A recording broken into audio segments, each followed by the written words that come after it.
Nous reprenons maintenant la deuxième partie de notre séance, dans laquelle nous allons poursuivre l'analyse du travail par l'École des ressources humaines et les styles de commandement. Pour les étudiants qui n'ont pas suivi la première partie, je vous invite à la consulter afin de mieux comprendre la suite du cours et assurer une bonne continuité dans l'apprentissage. Pour mieux comprendre les facteurs qui influencent la motivation des salariés au travail, Abraham Maslow a proposé la théorie de la pyramide des besoins qui explique que les individus sont motivés par des besoins hiérarchisés qu'ils cherchent à satisfaire progressivement. Maslow pense que chaque individu a des besoins qu'il cherche à satisfaire. Selon lui, un besoin satisfait ne motive plus. Alors, l'individu cherche un besoin plus élevé. Il classe les besoins dans une pyramide composée de 5 niveaux. 1. Les besoins physiologiques. Ce sont les besoins nécessaires pour vivre, manger, boire et dormir. Dans l'entreprise, le salaire permet de satisfaire ces besoins. 2. Les besoins de sécurité. Le salarié cherche un emploi stable, la sécurité et la protection. Exemple, un contrat stable et une assurance maladie. 3. Les besoins sociaux. L'individu veut appartenir à un groupe, avoir des amis et être accepté. Par exemple, une bonne ambiance entre collègues. 4. Les besoins d'estime. Le salarié veut être respecté, reconnu et valorisé. Par exemple, promotion ou félicitations. 5. Le besoin d'accomplissement. C'est le besoin le plus élevé. La personne veut réaliser ses ambitions, développer ses capacités et réussir personnellement. Exemple, obtenir un poste important ou développer un projet personnel. La théorie de Maslow aide les managers à comprendre que le salarié ne travaille pas seulement pour l'argent, il cherche aussi la reconnaissance, le respect et l'épanouissement. Plus les besoins du salarié sont satisfaits, plus il est motivé et impliqué. La pyramide de Maslow explique clairement les besoins humains, aide les managers à comprendre la motivation des salariés, montre que la motivation ne dépend pas seulement de l'argent, mais la hiérarchie des besoins n'est pas toujours respectée dans la réalité. Les salariés n'ont pas les mêmes priorités. Pour mieux comprendre le comportement des salariés dans l'entreprise, Douglas McGregor a développé les théories X et Y. À travers ces deux théories, il montre que le style de management adopté par le dirigeant dépend de la manière dont il perçoit les employés. Selon lui, la vision du manager influence directement la motivation, l'implication et la performance des salariés. En termes simples, Douglas McGregor explique que la manière dont un manager se comporte dépend de la vision qu'il a de ses salariés. Il distingue deux attitudes. Théorie X, le manager pense que les employés n'aiment pas travailler, qu'ils évitent les responsabilités et qu'ils doivent être contrôlés et surveillés de près. Théorie Y, le manager considère au contraire que les salariés peuvent aimer travailler, qu'ils sont capables de prendre des initiatives et qu'ils deviennent plus motivés lorsqu'on leur fait confiance. Donc, McGregor montre que la motivation des salariés dépend beaucoup du style de management adopté.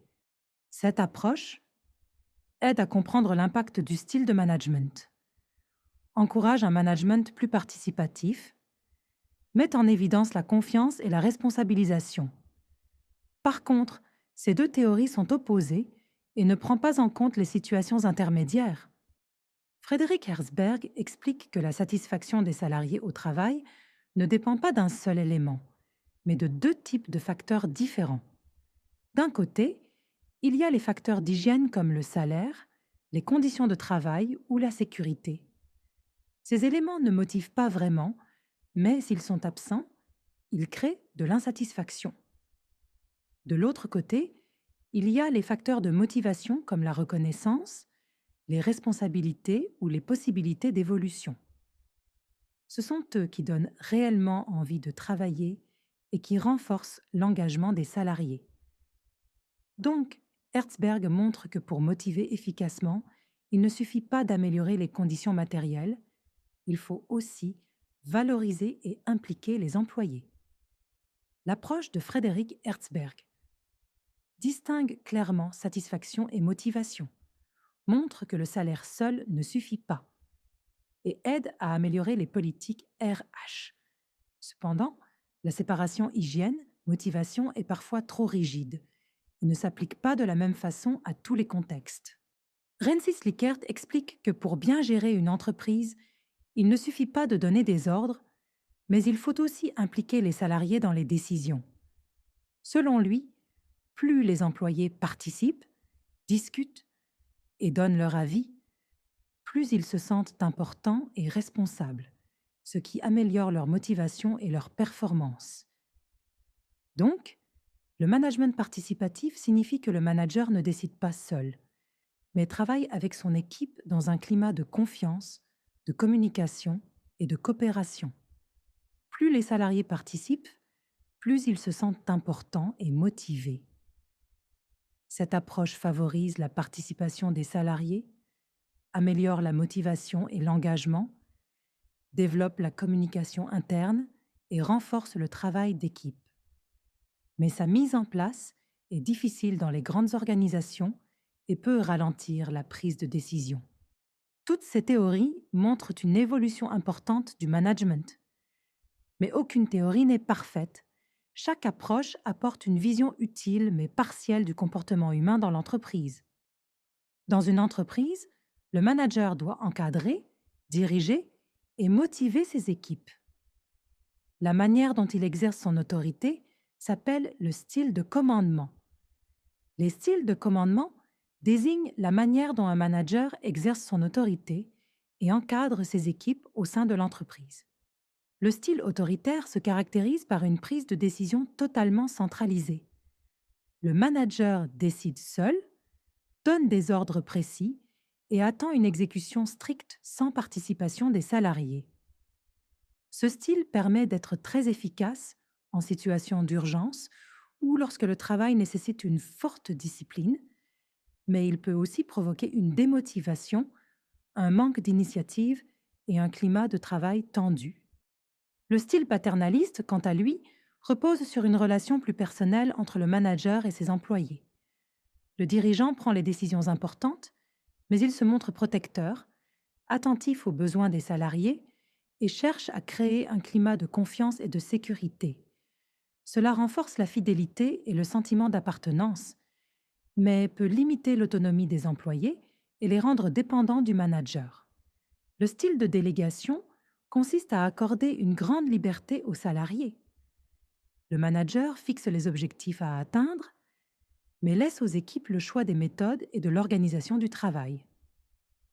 Ce style développe fortement la responsabilité, l'autonomie et la motivation, surtout chez des salariés expérimentés, mais il peut entraîner un manque de coordination ou des difficultés de suivi. Enfin, le style participatif repose sur l'implication active des salariés dans les décisions de l'entreprise. Le manager consulte son équipe, encourage les échanges d'idées et favorise le travail collaboratif. Ce style améliore la motivation, la créativité et le climat social, mais il peut rendre la prise de décision plus lente et nécessite des équipes compétentes et impliquées. Mais attention, il n'existe pas une seule bonne façon de diriger une équipe. En réalité, le style de commandement doit toujours s'adapter à la situation, aux objectifs de l'entreprise et au profil des collaborateurs. Par exemple, dans une situation d'urgence, un style autoritaire peut être plus efficace pour agir rapidement, tandis que dans un contexte créatif, un style participatif sera plus adapté pour encourager les idées et l'innovation.